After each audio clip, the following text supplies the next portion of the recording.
Imagine you're just a little kid of 4 years old. You're playing with toy airplanes, watching cartoons, living a normal childhood. But then you start having memories. Not dreams, not imaginations, memories, vivid flashes of fire, metal, and the smell of burning fuel. Memories of being trapped in a cockpit. Memories of a plane spiraling down, unable to escape. Memories of a life that maybe shouldn't even be yours.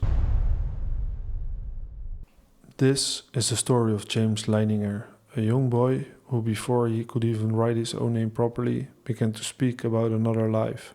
A life as a fighter pilot in World War II, a pilot who flew from an American aircraft carrier called Natoma Bay, a pilot who had a friend named Jack Larson, and a pilot who claimed he was shot down near Iwo Jima.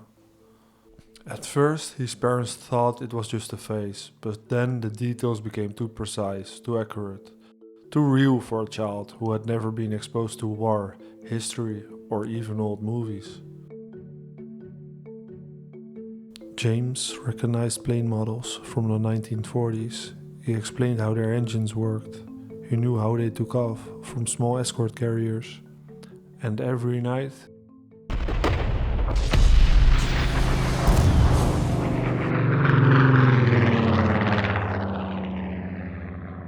he woke up screaming, having nightmares about an airplane crash, about fire, and about being locked inside his cockpit. These weren't just dreams, maybe they were memories, fragments of a life that might have been lived before. Many of the details James described later turned out to be correct. Names, events, and places matched historical records. Critics, of course, offer an alternative explanation. But even with skepticism in mind, the story of James Leininger remains deeply impressive and raises questions that science alone cannot easily answer. There are many stories like James' story, stories of mostly kids having memories of presumably other lives. And here, in my first video, we're going to do a deeper dive into this topic, the topic of reincarnation. This world is full of mysteries, rituals, and unbelievable stories. But are these experiences real or just coincidences and clever illusions? Ever since I was a child, I've witnessed things I still can't explain. And I know I'm not the only one. That's why I'm searching for answers. Welcome to Between Mind and Soul, where we explore why there truly is more between heaven and earth.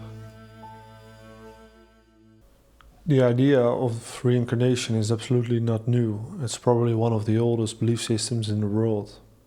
One of the earliest hints of reincarnation appears in the Rig Veda, an approximately 3,500-year-old text. It's the oldest of the 4 sacred Hindu texts known as the Vedas, and also the oldest known text in any Indo-European language.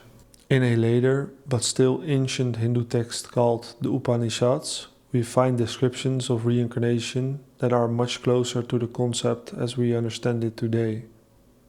Hinduism is not the only big religion that believes in reincarnation. Also the Buddhists have believed in reincarnation or a variant of reincarnation for a very long time. Those are the 2 big ones, but we find reincarnation or similar beliefs in almost all parts of the world. In Europe, there's evidence that some Celtic and Germanic groups believed in reincarnation, and also many of the Greek philosophers like Pythagoras and Plato believed in reincarnation.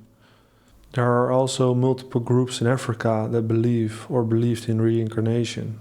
The Yoruba believe that the ancestors are being born in the same family, even having names like Babatunde, which translates to Father is back.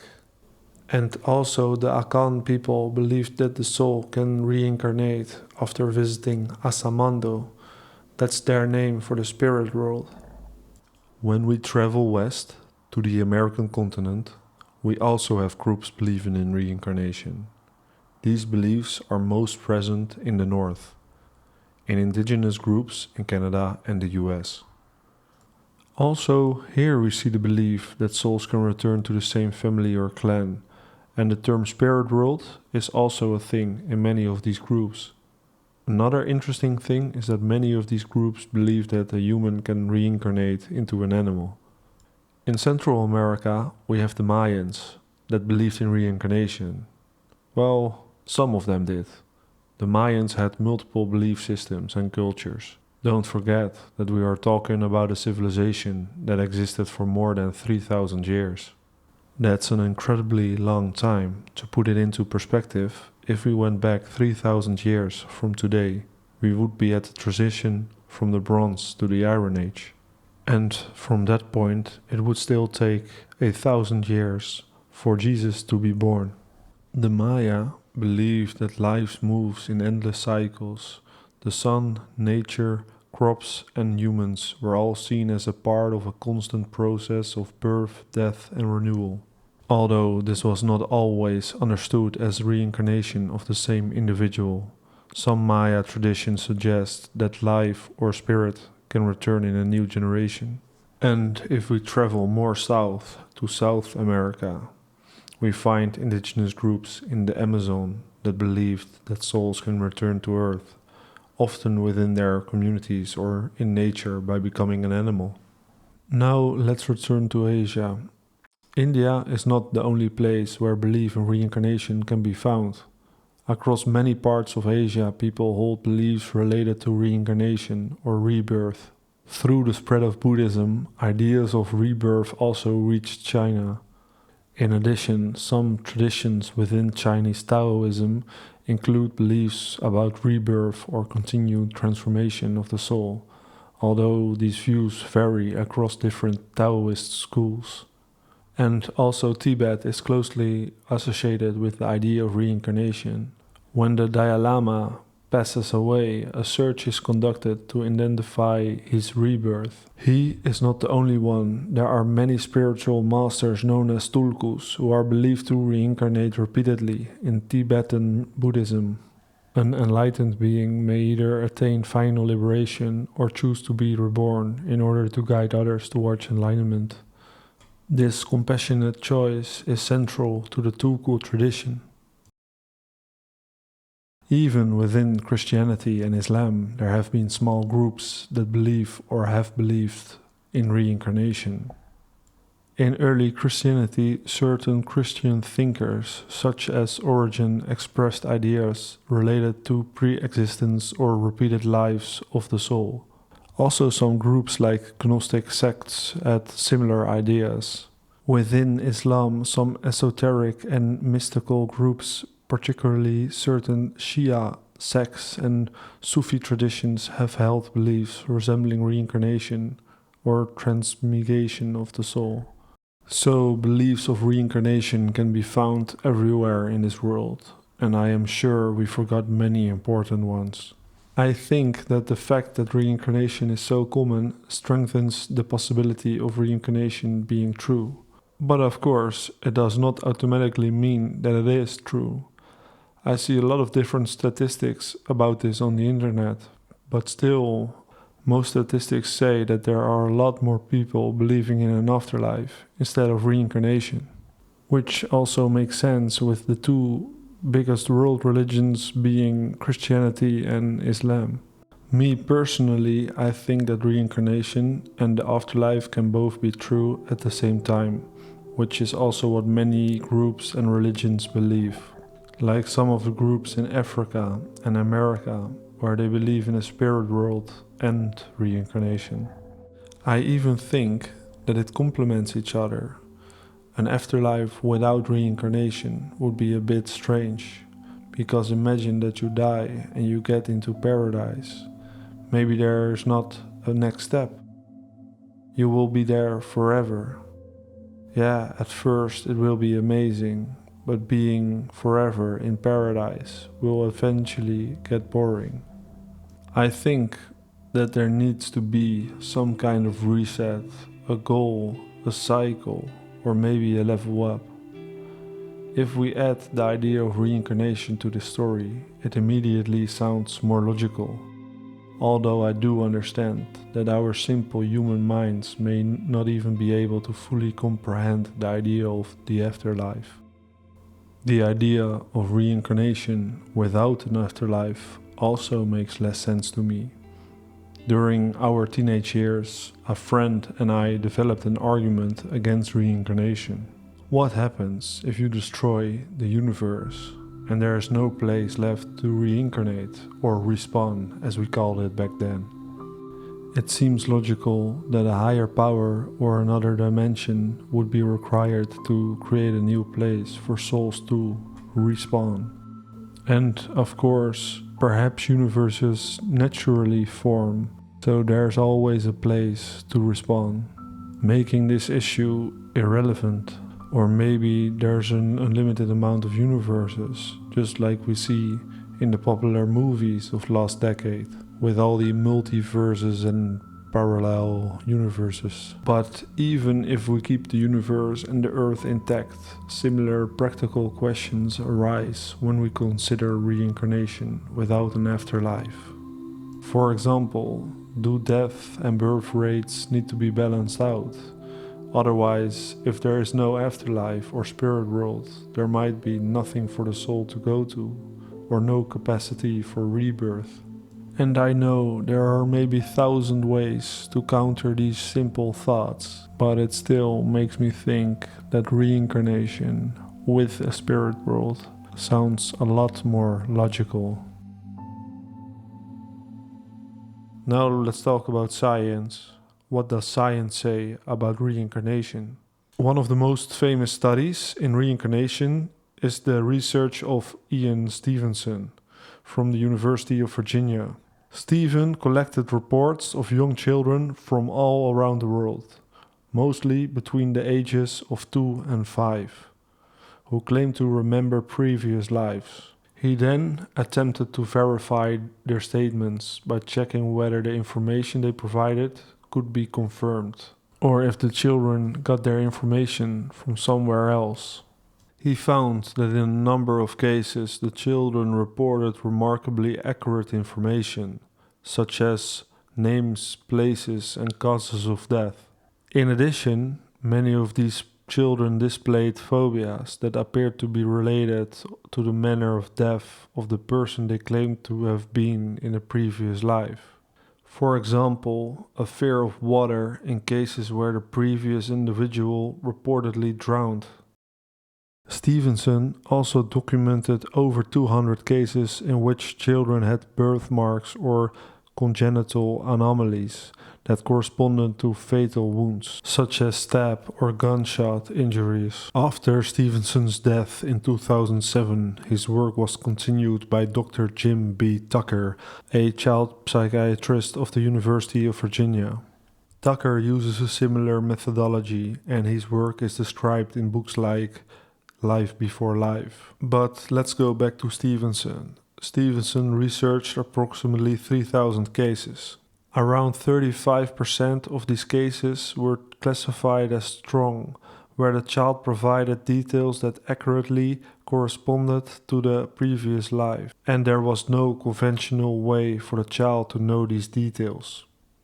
The other 65% could not be resolved or identified, were too weak due to insufficient details, or involved contact contamination. This contamination occurred when the families were already in contact with each other, leading to the possibility of shared information. The fact that they couldn't explain 35% of the cases is very impressive. These findings are truly stunning when you think about them. But then it also makes me think, why is reincarnation not taken much more seriously in our society? And the research extends far beyond the studies of Stevenson and Tucker. Similar studies have been conducted in countries like India, Sri Lanka, Lebanon, and even the United Kingdom. And they claim to have yielded similar, consistent results. But there are also critics. The findings are controversial and debated within mainstream science. Also, Stevenson himself presented them as suggestive rather than conclusive evidence. The critics said that there are alternative explanations, like cryptomnesia, where people hear information earlier but forgot the source, parental influences, Parents might consciously or unconsciously guide the child's statements. Cultural expectations. In cultures where reincarnation is accepted, children may be encouraged to interpret fantasies as memories, or coincidences and confirmation bias. Fake statements can later be matched to real people. Stevenson also relied mostly on interviews, witness reports, and recalled memories, which are unreliable by scientific standards, because memories can change over time. I think this is something to consider, but one of the poorer arguments against his work. Memories are unreliable, but it's not meaningless. If a kid knew something that he couldn't have known, then I think that it still says something. Also, some critics claim that Stevenson focused mainly on the cases that supported reincarnation and paid less attention to the failed or weak cases, which is known as confirmation bias. This is a stronger argument, but finding more than 1,000 cases where a child said a thing he couldn't have known is still a very crazy thing to me. Perhaps Stevenson's work was not widely accepted by mainstream scientists, but even many critics often acknowledge that his work was careful and methodical, and he's documented his cases better than anyone before him. It is also important to point out that the term mainstream scientist is a little problematic here. Dr. Ian Stevenson was a legitimate academic and professor of psychiatry affiliated with a prestigious institution, the University of Virginia. He was certainly not a second-rate researcher. The subject itself simply wasn't taken seriously by the wider scientific community because it lacks a clear physical mechanism to explain the phenomenon. So, as with many spiritual and paranormal topics, reincarnation cannot really be proven, but mainly because we can't explain the mechanisms and how it works. But we really should take subjects like this more seriously, especially if you look at the data that a lot of these researchers show. And I absolutely don't want to say that everything is true. There are probably many fake myths, beliefs, and conspiracies in this world. I told you in my intro that I had experiences in the past that I couldn't explain. Unfortunately, or perhaps fortunately, I never had any experiences related to reincarnation. However, I would love to hear the stories of people who did have such experiences. Maybe you remembered a past life when you were a kid. Or maybe you have a child who claims to remember his or her past life. Feel free to share these stories in the comments. I would love to hear them. You're also welcome to share arguments that support or go against theories of reincarnation. But please do so in a respectful manner, especially if others are sharing sensitive stories. Be open-minded, but keep a healthy sense of skepticism. There may be a way to explore reincarnation. And no, I don't mean death. Technically, that might be one way to experience it, but I wouldn't recommend it. I'm talking about something called past life regression therapy. In these sessions, a therapist guides you into an hypnotic state. During this state, people may experience what are believed to be memories from a past life. Some report recalling emotions, images, or even full stories from these supposed former lives. Others say that this therapy helped them overcome fears or even reduce chronic health issues. Many people believe these experiences involve real memories from past lives, but there is no solid scientific evidence to support this. Most scientists argue that these stories are created by the subconscious mind, or that they are influenced intentionally or unintentionally by suggestion from the therapist. This is certainly possible, as there are well-documented ways that false memories can be formed or implanted. When I look online, I see many personal stories from people who claim that this type of therapy helped them improve their health.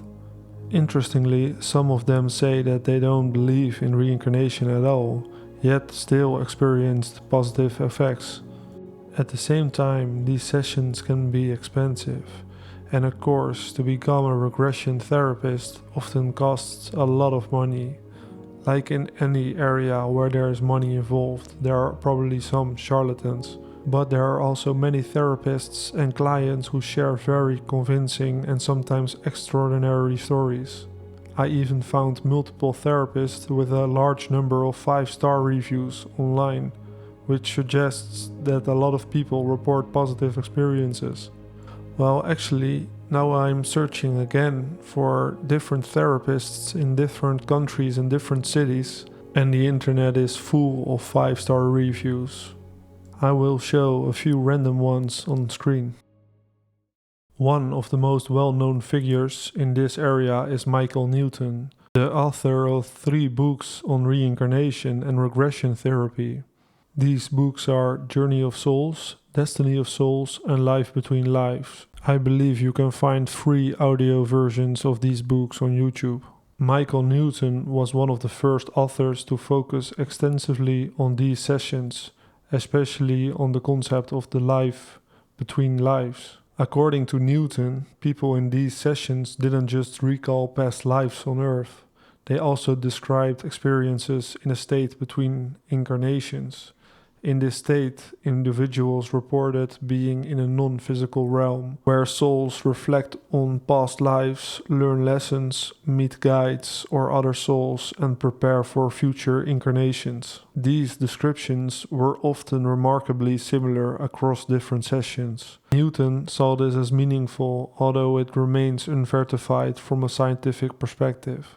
To me, these stories seem quite coherent. The idea of a spirit world fits well with the concept of reincarnation, and these accounts may contain potentially meaningful insights. However, this information would be extremely difficult to prove or verify. Perhaps these beliefs are simply hardwired in the human mind, or maybe people are naturally inclined to accept them because they make logical sense. That said, the stories of past lives could, in theory, be investigated. It would be fascinating if these accounts could be independently verified, perhaps in a way similar to how Ian Stevenson studied children's past life claims. Some people online claim that a few cases have been verified, but I have not found evidence of large-scale or rigorous scientific research supporting these claims. And also, if you have experiences with past life regression therapy, I would love to hear about them in the comments. I personally believe in reincarnation, though I'm not sure exactly what form it takes. There are so many different perspectives from all over the world. While most scientists don't take it seriously yet, it feels like more and more people, including experts in fields like quantum physics, are starting to explore subjects like consciousness and reincarnation. But science isn't everything. I've had experiences that science can't explain, and many people have told me they've had similar experiences, sometimes coming from the most unexpected people, but they often only share them when they see you're open to it. I definitely return to this topic in future videos. I might even try a regression therapy session myself and report it back to you. I am currently doing a deeper dive into this topic, and I'm reading a fascinating book on the subject. But this channel won't just be about reincarnation. There are so many other wonders and mysteries to explore. So if you enjoyed this video, it would help me out tremendously if you subscribed and gave it a like. And wow, you made it to the end of the video. I know I still have a lot to improve on my YouTube skills, but thank you very much. See you next time.